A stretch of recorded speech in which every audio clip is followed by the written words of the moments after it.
గుద్ది గవ్వ ఉండదు. అమ్మగారి ఇంటికాడ అమ్మకో నాన్నకో లేదా హాస్టల్ ఉన్న కొడుక్కో ఏదో అయ్యిందంటే టకటకొచ్చి బస్ ఎక్కి హైదరాబాద్ అయినా హన్మకొండ అయినా మరి పోవడానికి వీలుండాలి. చేతిలో పైసలు లేకుండా ఆపదికి సాపదికి పోలేని పరిస్థితి వస్తుందని ఇళ్లలో మహిళలకు ఆర్థికంగా బలోపేతం చేయాలని యొక్క కార్యక్రమాన్ని పెట్టడం జరిగింది.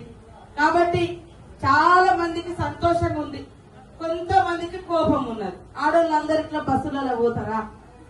ఎందుకంటే మా బస్సు కండక్టర్ అన్నది కూడా యాష్టకొస్తుంది, ఎందుకంటే ఎక్కువ మంది ఎక్కుతారు. అరే ఆడవాళ్ళగా రాజ్యం అయితే ఏంద్ర బాబు అనుకుంటారండి. ఇప్పుడే మా ఇంట్లో ఒకరు అంటుండే, రోజు పడిపోతే టీచర్ అమ్మున్నది మా ఇంట్లో అంటుందో ఆడవాళ్ళు. ఎస్, ఎందుకంటే రేవంత్ రెడ్డి గారు మరి ముఖ్యమంత్రి అయినాక అక్కలకు ఉచితంగా బస్సు ప్రయాణంతో పాటు మహిళా సంఘాలకు కూడా వడ్డీ లేని రుణాలు ఇస్తా ఉన్నాం.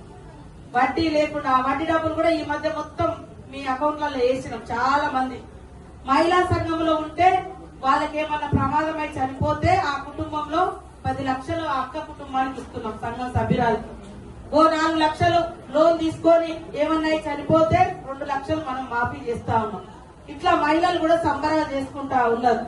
కాబట్టి గ్యాస్ కూడా దేశమంతా 1250 ఉంటే మన దగ్గర పేదవాళ్లకు 500కే ఇస్తా ఉన్నాం.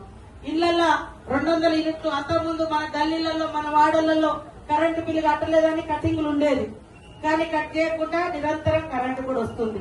ఈ రోజు మనకి ఏర్పడదు కావచ్చు, అదే 1000 రూపాయలు ఉంటే తప్ప మనం హైదరాబాద్ పోలేము.